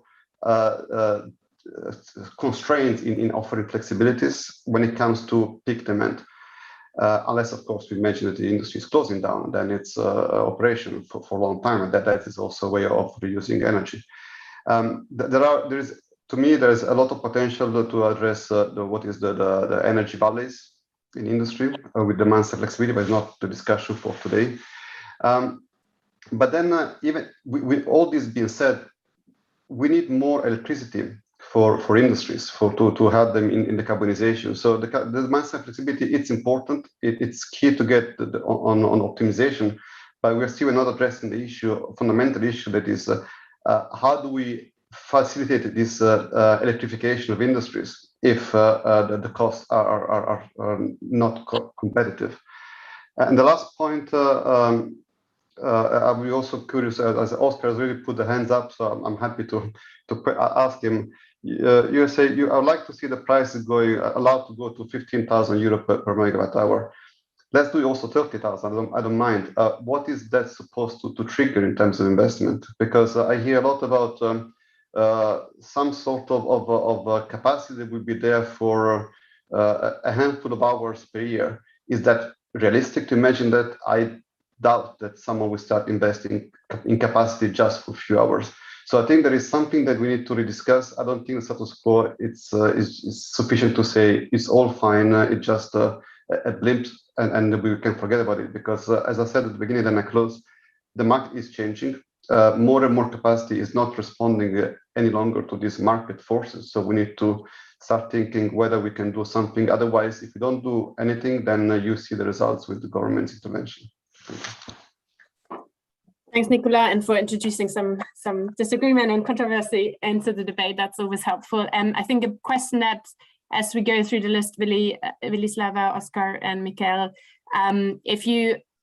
the question around what really incentivizes the investment we need around renewables, but also demand side. Is it the marginal pricing, or is it other things? I think that would be useful to hear from you as well, if you have any thoughts. But Vilislava, over to you. Thanks, Lisa. I just wanted to quickly respond to Kavita and Nicola and really highlight this point that the change is already happening, and it might take time to reach the kind of decision around what we do next, but it also is the time to be properly assessing that and not kicking the can too much further down the line. For instance, in the UK, the assessment around this, whether nodal pricing can work in that context, took around 1 year. So there is quite a bit we can do in the short term to actually understand some of these discussions, and it doesn't need to take such a long time, because, as we said, the change is already underway in all markets. And Oscar, maybe just if I further on that question on before you speak on the renewables, and just because you perhaps understand the Spanish perspective better than many of us. I mean, Spain has the potential to really become this big supplier of renewable electricity across Europe, but I think there's also a bit of frustration around how the trade impacts on prices at home and how benefits are shared back to obviously also Spanish people. So if you have any sort of thoughts around that long-term dynamic and how we really harness the potential that lies in Spain and how market design interacts with that, then do comment. Over to you. Okay, so you're asking very difficult questions. Let me just start talking about the Nicola's question about the electricity market design. You can show that in a market design around marginal pricing system, that leads to the minimization of the cost of supply. It leads to a generation mix which is least cost, and it leads to a lowest cost for consumers. For those consumers who, in addition, are flexible, it means that they can obtain the biggest savings because they can stop consuming when the price is very high. And that means that they get large discounts. And consumers who want price stability, they only have to sign full requirement contracts like we all do in our homes. The problem in Spain, as I mentioned, is that in my presentation, in my 3 minutes, is that the regulated tariff for vulnerable consumers is indexed to the spot price. which is crazy because those are the consumers who need the most protection. They want fixed prices, and yet that is not allowed. The government should change that rather than say, well, I'll change the market design. It doesn't make any sense, because if you change the market design, you're affecting all consumers. You're not just affecting the smaller, vulnerable consumers. The point of marginal pricing and the point of the 15,000 euro per megawatt hour that you mentioned is to reflect what is the value of that energy for consumers, because that will determine the level of investment that will happen. And that 15,000 is supposed to reflect the value of lost load, or willingness to accept interruptions, or willingness to pay not to have interruptions. It means that you want to invest until that point in which consumers would rather be interrupted than pay high prices. Why? Imagine you take you have a peaking plant which only runs 1 hour a year. You would have to pay what, 80,000 euros per megawatt hour for 1 hour. Are consumers willing to pay that, or would they rather reduce their demand for 1 hour a year? And that's what determines the cap. It's not an arbitrary cap. It actually reflects the economic willingness to pay of consumers, or the value of consumers of security of supply. And as I said, it leads to the lowest cost, and you can prove this mathematically, that it leads to the lowest cost. Any other intervention means less efficiency, it means higher costs. In terms of what the security that investors need, does this help renewables? Well, the whole point of this is not to incentivize renewables. The whole point of this, of the market, of the marginal price design, is to incentivize efficiency. If you want to incentivize renewables because you think that they have some positive externality, or that they avoid some negative externality, then what you should do is internalize the externality. And that way, you give incentives to people to invest more in renewables. But what concerns me, for example, in the case of Spain, right now, we are, we've gone through very many different systems for promoting renewables. And the latest one is that we are giving a CFD, a 10-year CFD to renewable generators for 10 years. Now, think about what that means. That's very nice, obviously, for investors. If I'm an investor in renewables, I want, a fixed price, 10 years, why not 20? I would like that. Of course, I would like that. As a consultant, I would like to have, a client who pays me for 20 years. Yes, of course, I would like that. But the question is whether it's efficient. Okay. And I worry that if those generators, and remember, there's going to be more and more renewable generators in the future, those generators are not exposed to the market price. They have no incentives to offer forward contracts. How are retailers going to sign forward contracts and sell at fixed price to final consumers if they cannot themselves sign contracts with generators? So I think that what we have to do is stop seeing the electricity market as something that needs to be managed, as something where we have to intervene to get the result that we want. And what we have to do is to let the market work, let it give the right signals. And if people invest or don't invest, well, that's whatever it is. Okay, but I think it is important, and I think this is the biggest source of market failure is government intervention, not just in renewables, but when the price spike. As I said, we're intervening because the price is 300 euros per megawatt hour, and yet we are pretending, I'm not supporting this, but we are pretending that the prices will go up to 15,000 euros in the future. And ENTSOE is saying, well, that's what I've been told to do by ENTSOE, and that's what the Commission is saying. Well, that I as an investor, I would give no credibility to prices of 15,000 euros. As an investor, as an economist who wants to maximize social welfare, what I want to have is, a capacity remuneration mechanism that pays the, something around the annuity of a peaking plant. But that has to be paid to all plants, not just the peaking plant, because there's many ways to do this wrong as well. You wanted to pay to all plants in proportion to the contribution to security of supply. Again, renewables will not receive much in terms of that capacity payment, but it's because they don't contribute much to security of supply. And if you want to promote renewables because of positive externalities or negative externalities, well, internalize those externalities. Don't distort the market design because you want it to generate a result different from the one that the market would generate. I'm sorry for the length of it's one of my pet topics. The passion came across. Thanks. Really interesting observations of the marginal pricing. I wonder whether some of the underlying assumptions might also point to the question around what kind of efficiency are we actually seeking in the market? Is it sort of static efficiency, allocating costs and benefits correctly, or is it efficiency over time where we know we need demand side response to lower costs for everybody? It's all efficiency. You minimize the cost of consumer to maximize social welfare. There's no distinction, in terms of whether it gives you one type of efficiency or the other. It gives you efficiency overall. Yeah, of the system.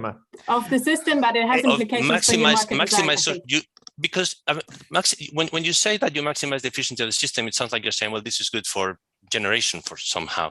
It is not. It's also good for elasticity of demand, for demand flexibility. Exactly. And if you reduce and you've maximized efficiency, you are minimizing the cost for consumers. And isn't that the point?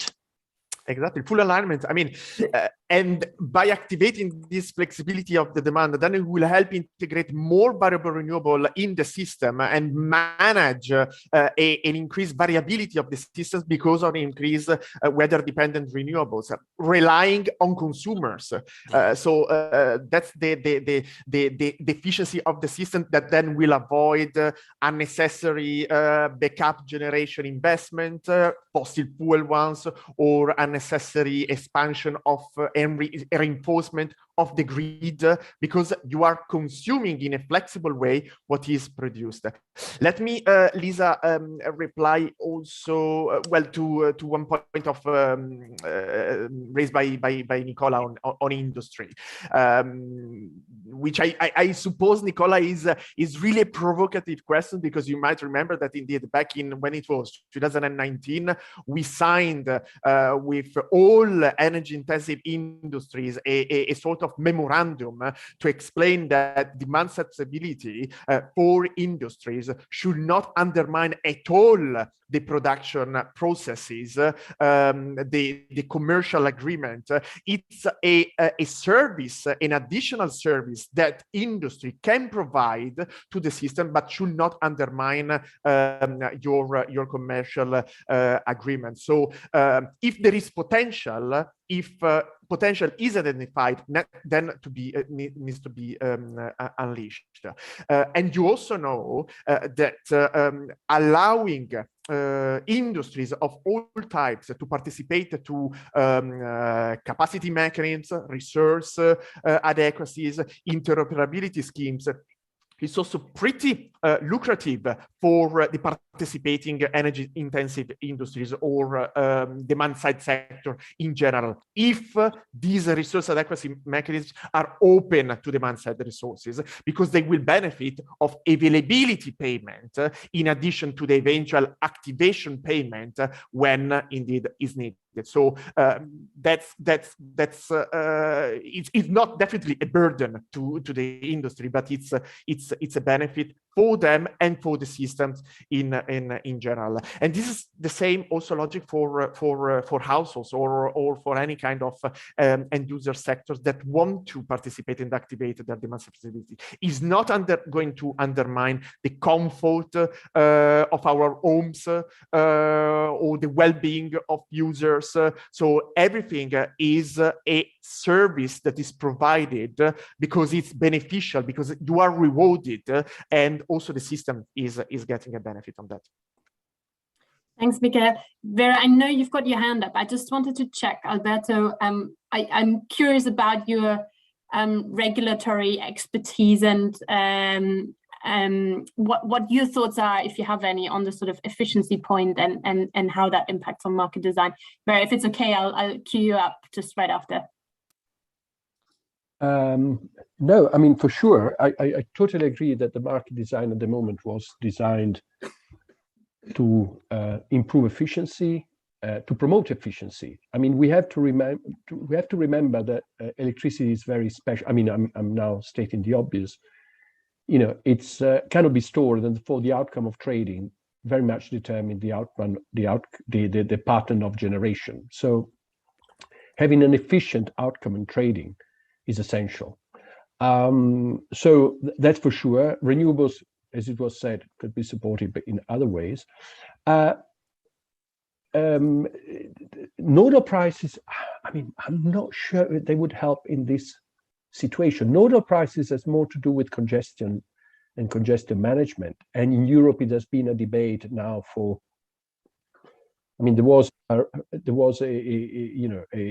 bidding zone review process 3-4 years ago, which miserably failed, or at least miserably failed to identify a better solution, knowing that the current one is probably not the perfect one.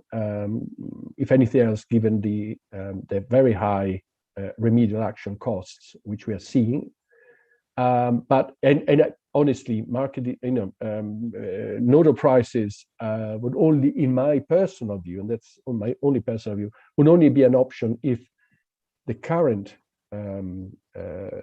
bidding zone review process also fails to improve the situation. And then, one would say, okay, now we're not able to have a better zonal configuration. Let's think of something out of the box. But that's a different dimension in my view. It would not, I would not put it as part of the current debate. I don't see it as a main measure to try to reduce the cost for consumers. And in any case, it would take ages to convince everybody, because there will be winners and losers. With the zonal reconfiguration, is more obvious who will be winning and losing, even though obviously a better configuration will be for the benefit overall of the European market.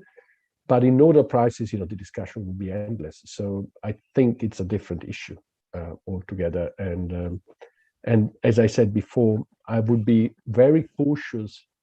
It's true that it is 20 years old or more, even though the design in England and Wales was not exactly, under the England and Wales pool, was not exactly this one. It was marginal, but demand didn't participate. So it was estimated by the TSO, which means slightly different, but it's true, it's nothing new. Start and markup started in 1993, so at least 30 years. But it's still, it serves a purpose. And for sure, if we want to activate demand response finally, I think we need to have marginal signals. The problem is that we need to have correct marginal signals. I hope I addressed your question. Thank you, Alberto. Yeah, no, that's really helpful. And I think that question of the correct signals is the one we need to chew on a little bit more. Vera, keen to hear your thoughts, and I'm going to add a question to your plate to move the discussion on a little bit, which is around. We've heard a lot on the critical role of digitalization in this, but I don't think we've unpacked very much around what's holding us back at the moment. What are some of the things we need to think differently, or conversations we need to have differently? Do we have the right people in the room? Are we governing the system in the right way? Are our TSOs incentivized in the right way to really maximize digitalization? So keen to hear your thoughts on that as well, but feel free to comment first on the other contributions. Yeah, well, I'll take your question first. To be frank, TSOs are really struggling already to onboard the huge amount of renewables, and in the end, it is roughly on a sunny, windy day. We have sometimes a ramp up or down in Bavaria alone of 30 gigawatts. That is a heck of a lot to keep the system balanced on a 50 hertz low frequency control. But I think that is manageable if we go into more automation and more, in the end, it's AI that can help play a big role. It's not rocket science in my view, but it's the mindset of neither of the regulator. That is where the big problem is. And then ergo also by the operators, and then I include ourselves and others, is there to really fix the problem in a comprehensive way. So it is all about, emergency synchronization of Ukraine. It was supposed to take another 2 years. It happened in 3 weeks.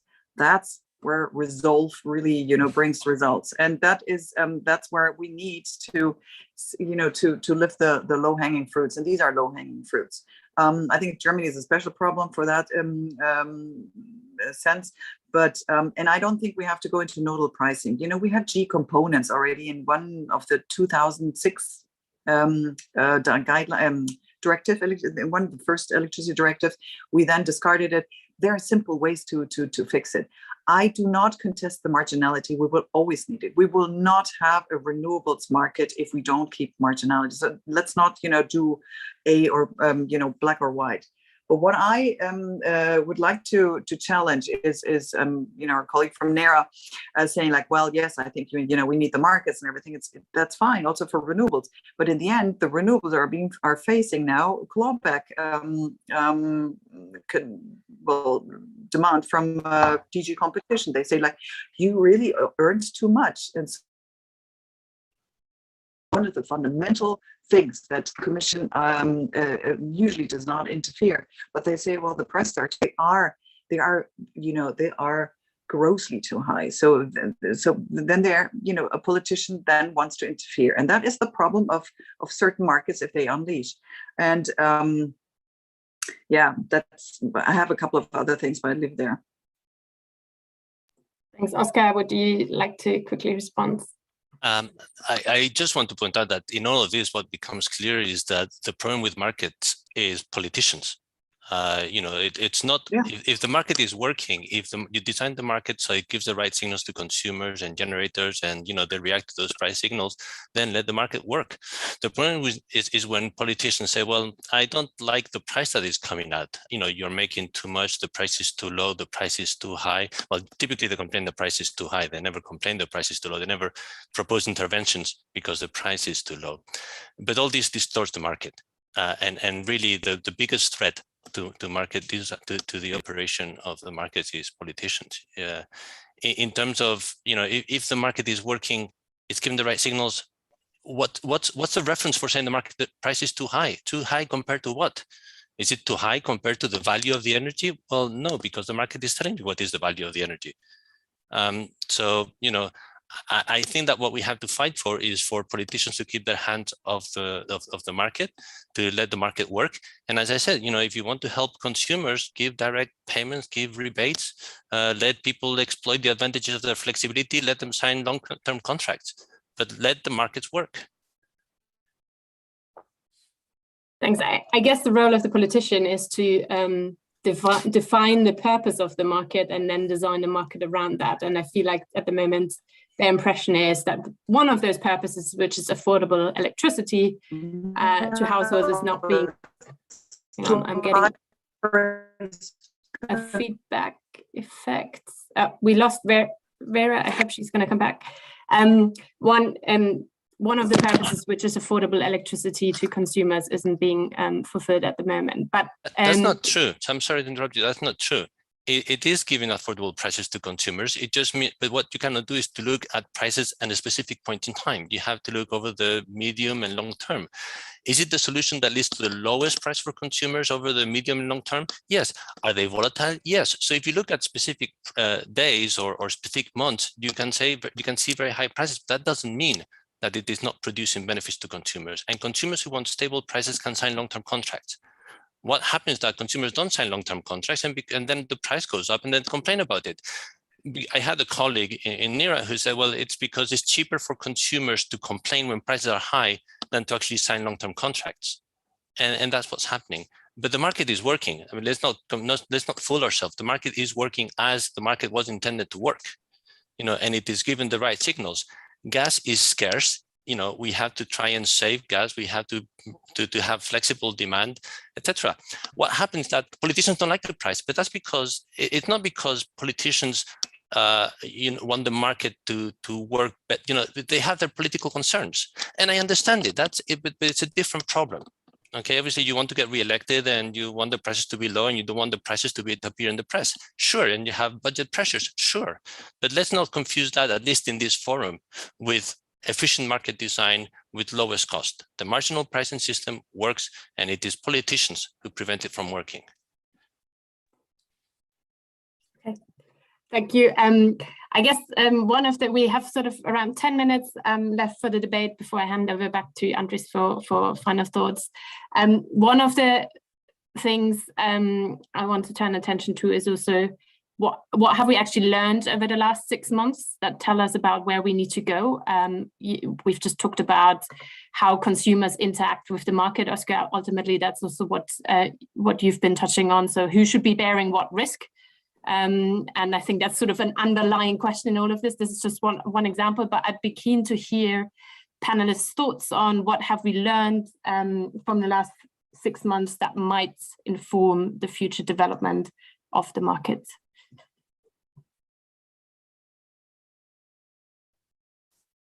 Oscar, Kavita. I'll let Kavita speak first if you want. I'm talking too much. No, Oscar, honestly, I've appreciated everything you've said, so rest assured. Okay, so I'll give it a go first. What have we learned over the last couple of months? I hate to say it, diversification of supply is key, and we've always made that point. And my God, we are learning that lesson right now. And I don't mean we, Uniper, I mean generally just the continent, right? So you should never put all your eggs in one basket. And unfortunately, when it comes to gas, for very good reason, actually, in many ways that has been the case. And so we're now trying to solve those issues through other supply routes, mechanisms, etc.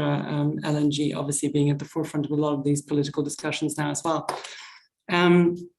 What have we also learned? I think it's much as you pointed out, Oscar, there's also the issue around black swan scenarios, etc. And thinking that you can foresee everything and then realizing that actually nothing is in your hand going forward as well.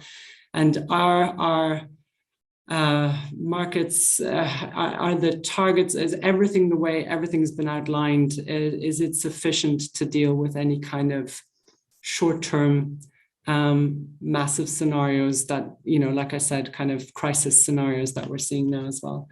I think those are the things that I would highlight, and I might come back in if I consider anything else, passing on to the other panelists. Thanks. Thanks, Kavita. Very useful. I mean, I personally would challenge the diversification of supply point. We've been trying that for the last 10 years. And haven't succeeded in building a resilient and in building in the right redundancy into the system that helps us to be resilient. But maybe a very quick response. Maybe just to add, I mean, the whole issue around freedom energy, that whole debate around, having domestic energy supply is now more important than ever. So when I say diversification, of course, of imports, it's also around really furthering those targets that we've set ourselves and going for it properly. And there's no more important discussion than energy efficiency. Nothing has happened over the last 10 years in earnest there. You don't have binding targets in most cases, etc. I mean, taking appliances, etc. out of the equation. So of course more needs to be done here. But nevertheless, Lisa, I would say, it's still a case of we're in a scenario now. We need to deal with the issue that we're facing right now as well. And I think considering the EU is really tackling this and going for this also in terms of those, like I said, those LNG agreements, obviously EU-US, and looking for other regional cooperation with other partners. Thank you. Nicola, Mikhail. Thank you. And I definitely support what Kavita says, so just thought that I'm not just saying something in contradiction. I think it's important what Kavita said, and also what Oscar was mentioning about the market functioning. The market is working. Now the thing is, what we're learning in these months is that yes, our exposure, but also how long is the path that we have if you want to go for this carbon neutrality when it comes to fuel switching, when it comes to security, that we can do it at the lowest cost. What does it mean lowest cost? What does it mean society? We've seen the relevance of energy cost for the whole economy, the knock-on impact on inflation, on competitiveness. If you talk about social measures, it's because there is an issue, and that issue needs to be addressed as quickly as possible, because it cannot be sustainable on a long term, a system of support. So we need to find measures that are there. I think it's the role of electricity, I think, has come up as a much more prominent than before. But also there we need to have a discussion about, there is a lot of talks about what is the role that electricity can play in industry, in residential sector, on the heating side, to move away from natural gas. These are all important issues, but again, we go back to the fundamentals, which is how much does it cost on a running basis to do this switching, and I think we need to really have a thorough discussion about, and I go back to my beginning my intervention at the beginning, like quo vadis with these electricity markets, because we have design rules for a certain purpose. I think that purpose has been fundamentally reached. It was a part of liberalization of the market and how the market functions. Now we need to go to the next level, which is how do we make sure that this electrification delivers a price that is enabling this fuel switching at different in different sectors in the economy, which might have different drivers, different triggers, and we need to have a fundamental discussion also on how this integrates into long-term investments. What are those investments that are needed? What kind of signal they need? And I would like to go back to the last point on what Oscar was mentioning on the capacity remuneration mechanisms, which have been, I would say, in the discussion in the past, have been a bit kind of a caricature. Say like this is not a positive development, but actually maybe it is a positive development, and maybe we should discuss a bit more about how do we make this system working better to make sure that overall we have a more integrated and functioning system. I think this is the moment to open up all those taboos that were put forward, and again, I hope you can have this in a constructive long-term approach, and not just looking at the short-term or trying to defend the status quo, because status quo is changing. Thank you. Thank you, Michael, Vera, and anyone who wants to add any final reflections before we wrap up, put up your hands now. Okay, Michael. Yeah, so if from the lesson learned from these last weeks, is that indeed the climate neutrality pathway is not granted. It's really full of troubles to keep consistency, in particular on the solution to be contemplated, in particular in urgency situation. When there is urgency, we are looking at solution from the past. Second, the cost effectiveness of the solutions that are considered is also not fully taken into account. So there is a risk to waste a lot or direct a lot of also public investment to resources that are not cost effective at all, while instead, indeed, we could think about other solutions that have a direct impact on consumers of all types that could be much more beneficial. And third message is that we need definitely signals and markets that are open to demand-side participation, because without that, we will not have the possibility to allow consumer to stack the value of their flexibility. The more price signals, the more markets that will be allowed to participate, the more rewarding they will get from their resources, including resource adequacy mechanism, and not just markets. Thank you, Michael, Vera, Oscar, and then we're closing the lists and wrapping up. Yeah, well, as I said, to never waste a good crisis. I think this is the time where we really need to revisit a couple of basics. And I think two things come to my mind. First of all, the energy trilemma needs to be readjusted a little bit. We've only been looking at the ecological aspect. I think security of supply and affordability comes back into the scene. And I still trust that affordability is also a social policy issue. It's not only an energy policy issue.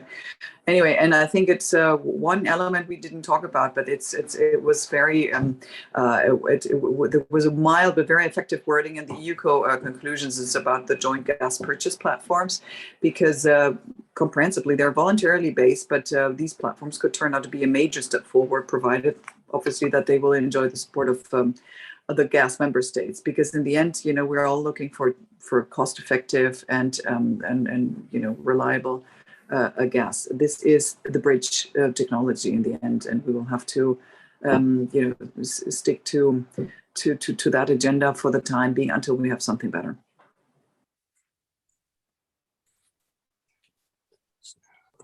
Oscar, yeah, final word to you. So no, in terms of the lessons that I think we have learned, I think in Spain we have learned that you cannot have regulated tariffs for vulnerable consumers which are indexed to spot price. I think that's obviously crazy, and that has to be changed before we consider any modifications to the market design. I think from the European Commission perspective, I think that what they have to do, they have to realize that maybe it is not realistic to expect prices to go up to 15,000 euros. And that somehow governments will allow that and will allow generators to keep that money. And if generators are not allowed to keep that money, because obviously they would say, well, that's because you did not invest enough, and that's why there's a generation deficit, or because your plant was not available, but it should have been available, or you didn't do proper maintenance. But they will find a way to blame the generators for the scarcity. And I think that if it is not reasonable to expect generators to keep that money, it is not reasonable for the European Resource Adequacy Assessment to be based on that unrealistic assumption. And I think that the European Commission has to think hard about the capacity remuneration mechanisms to increase security of supply. And up to now, they have rejected them. I think that's a mistake. And they should change that. And finally, I just want to say just how grateful we are in Spain that the European Commission is there, because if it wasn't for the European Commission, it is a long time ago that the Spanish government would have done crazy things in the Spanish market, and you don't know just how grateful we are that they're there to stop them. And I believe they will continue to stop them. I believe that the European Commission will not be fooled into this notion that Spain and the Iberian Peninsula is an energy island. I think they will look at market integration and they will see that it is 76% of the time integrated in Southwest Europe, that we have the same prices. I think they will look at the distortions that those interventions will create, and they will say that's not reasonable. I think they will look at the gas price that the government is planning to use as a reference, and they will say that's too low. I mean, you have political parties saying crazy things like, oh, the gas price should be capped at 20 euros per megawatt hour. Well, that's obviously ridiculous. You cannot, that would imply a level of state aid which is way beyond what is being allowed in any other country. You have to look at what the gas price would have been absent the crisis in Ukraine, and you see that in the forward prices in November, December, January of this year.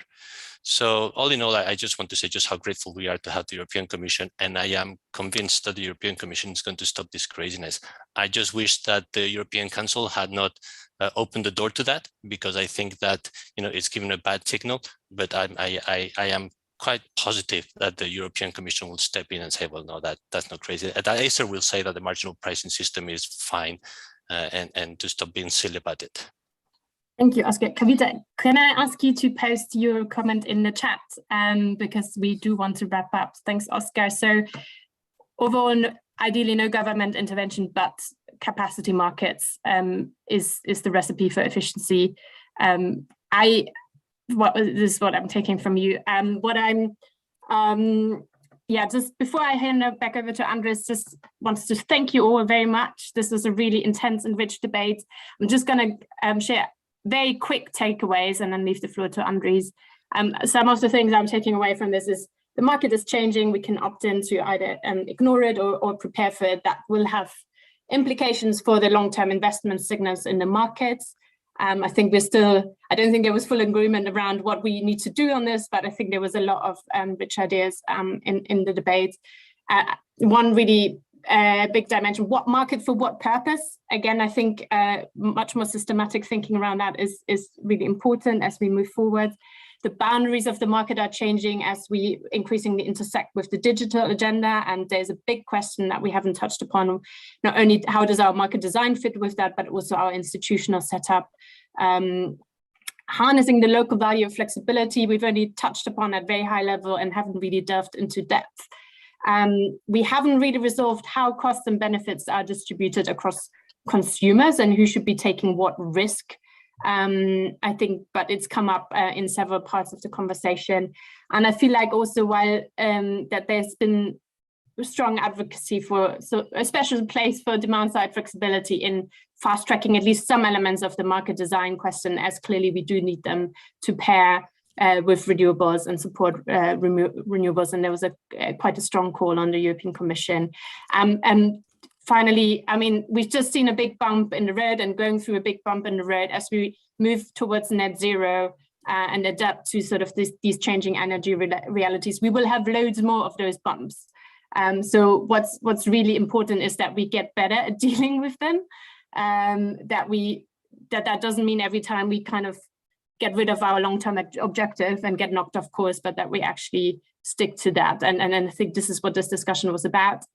We at ECG will certainly write up some thoughts on this, so stay tuned. But back to Andres for his closing remarks. And thank you again to all panelists. Well, thank you, Lisa, and I would like to thank everybody who spoke today, Vilislava, Alberto, Lisa, definitely for fantastic panel. I think that was the most interactive panel, at least in my history of this FSR debate. On a more serious note, I would say that I listened to debate very closely, because for me, it seemed to discover in debate how big is the damage done. And to be honest, I did not hear that there is fundamental damage for consumers because market is reacting. And second, it's also going in delivering our climate neutrality objective. So I did not find that there is such a, well, fundamental need to repair quickly something. At the same time, I also could politically, even if Oscar is not very keen of politicians, that's a usual link between society and an industry, whatever, so you can't avoid it. And there is a political problem because it's very difficult, it seems, to explain the situation that is with more renewables being there, price is still spiking. And that's, I think, explains that some governments takes very, very radical views on it. But that is also true that energy economists or also market participants try to help in this, because there are some measures that have been definitely quite important. One is to change some things that does not work today for protection of vulnerable consumers, because that is a real problem. Then the second, if there are profits, that is really unjust. So let's find a way how to smoothen them.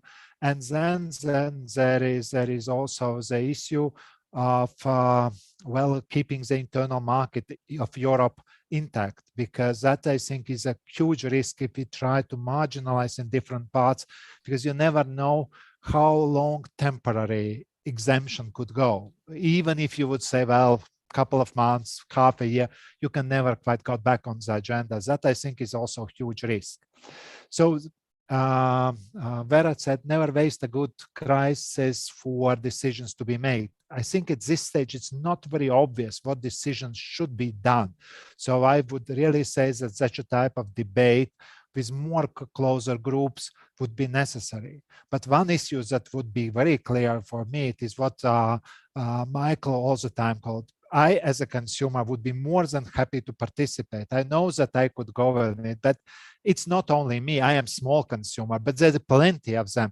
And there is enormous potential, both for electricity and both for gas. And if it is done in a really reasonable way, it's enormous alleviation to the consumers. So consumers, I think, a part of this psychological problem, because my country and also these regional countries have supported consumers very well. I would say most generous, even too generous, I would say sometimes. And that's, I am a bit scared that is not being felt by perception, but it was done on existing basis and correctly. The risk, I'm all the time passive. And that, I think, makes me a bit more vulnerable, because I perceive that I have nothing just to shout. And even if the price is not biting, I still shout because I don't know what that can do. And I think this Michael's SmartEN on what he does, I think that's where we need to invest by far more energy, financial means, because that will also change a bit of mindsets about market. because if you feel that market is completely separate from you, you just shout on politicians to do something. If you are part of the market, you react differently. That was the same with choosing the supplier. I always thought, well, nobody will change the supplier.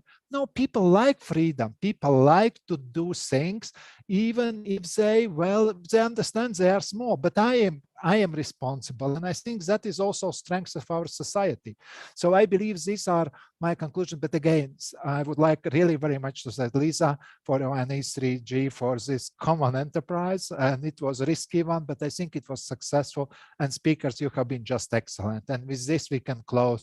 And thank you, Chiara, for providing a platform and keeping us all together. And have a nice day. Thank you all. Bye. Thanks a lot.